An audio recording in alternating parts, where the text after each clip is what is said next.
तो भानुप्रतापपुर उपचुनाव सहित देश में हुए अलग अलग विधानसभा चुनावों और उपचुनावों के नतीजे आ चुके हैं। भानुप्रतापपुर उपचुनाव में जहां कांग्रेस ने बड़ी जीत हासिल करते हुए अपनी सीट बचाने में कामयाबी हासिल की है, तो वहीं गुजरात विधानसभा चुनाव में बीजेपी का प्रदर्शन ऐतिहासिक रहा है। हिमाचल प्रदेश विधानसभा चुनाव में कांग्रेस ने बाजी पलट दी है। सीनियर ऑब्जर्वर के रूप में मुख्यमंत्री भूपेश बघेल एक कुशल रणनीतिकार साबित हुए हैं, जिसे उनकी एक बड़ी सफलता के रूप में देखा जा सकता है। देखिए रिपोर्ट। भानुप्रतापपुर उपचुनाव में कांग्रेस ने बड़ी जीत हासिल करते हुए अपनी सीट बचा ली है।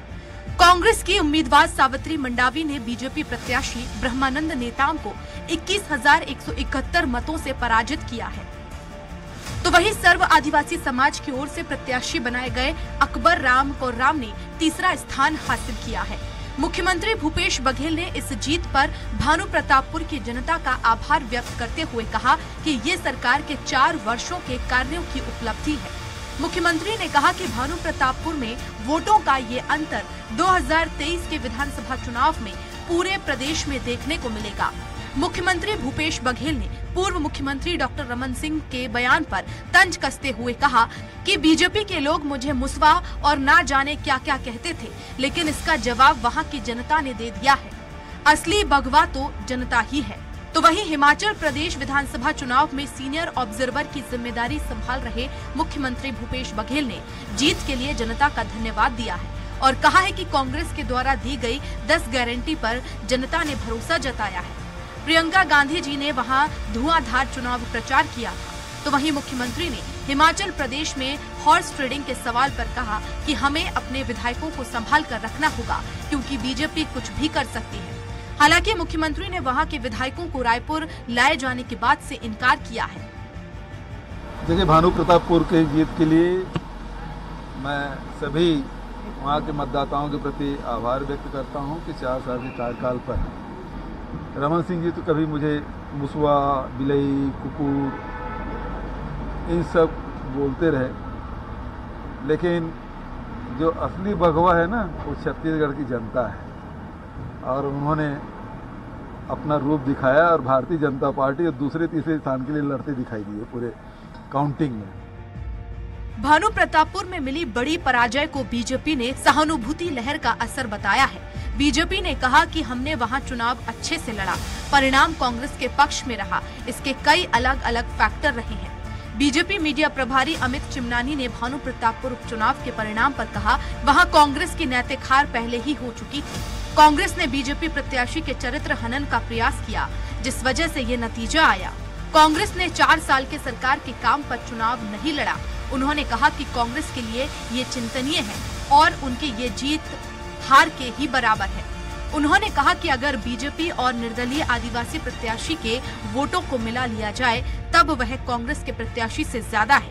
हिमाचल प्रदेश में मिली हार का ठीकरा बीजेपी ने वहां के ट्रेंड पर फोड़ा है।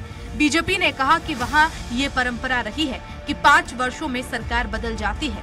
हालांकि बीजेपी ने कहा कि वहां हार का अंतर महज 1% ही रहा है। गुजरात जीत को बीजेपी ऐतिहासिक बताते हुए कहा कि 27 वर्षों के बाद भी मिली ऐसी जीत कभी नहीं देखी गई, जहां विपक्ष को 10% सीटें भी नहीं मिली, जिसकी वजह से वहां कांग्रेस को वैधानिक रूप से विपक्ष का दर्जा भी नहीं मिलेगा। कुल मिलाकर बीजेपी ने सभी पराजयों को गुजरात में मिली बड़ी जीत के जरिए संभालने की कोशिश की है। भानुप्रतापपुर उपचुनाव में कांग्रेस की नैतिक हार पहले ही हो चुकी थी। कांग्रेस ने 4 साल के कामों पर चुनाव नहीं लड़ा। ब्रह्मानंद नेताम एक आदिवासी युवा, उसके चरित्र हनन का प्रयास किया, झूठ बोला, दुष्प्रचार किया। इसी वजह से आज ये जो नतीजा सामने आया है वो कांग्रेस के पक्ष में जाता हुआ दिख रहा है, जहां पर भाजपा के प्रत्याशी और निर्दलीय आदिवासी प्रत्याशी के अगर हम वोट्स को जोड़ दें तो कांग्रेस के प्रत्याशी से ज्यादा हैं। अलग अलग चुनावों में विभिन्न दलों के रहे प्रदर्शन पर अब विश्लेषणों का दौर जारी है। हर हार जीत के अपने अपने मायने हैं, लेकिन भानुप्रतापपुर उपचुनाव के नतीजों ने कहीं न कहीं एक नए राजनीतिक समीकरण की ओर इशारा किया है। सर्व आदिवासी समाज की ओर से प्रत्याशी बनाए गए अकबर राम कोर्राम को मिले 23,000 से ज्यादा मतों ने कहीं न कहीं सभी राजनीतिक दलों को इस ओर गंभीरता से विचार करने पर विवश कर दिया है। जबकि अकबर राम निर्दलीय प्रत्याशी के तौर पर चुनावी मैदान में रहे।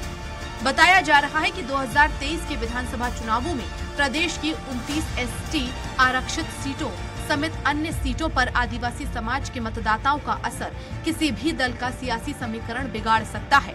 चुनाव में अभी साल भर का समय है, लेकिन पार्टियों ने इस दिशा में शायद विचार करना शुरू कर दिया है। स्वराज एक्सप्रेस के लिए रायपुर से संजय उपाध्याय की रिपोर्ट।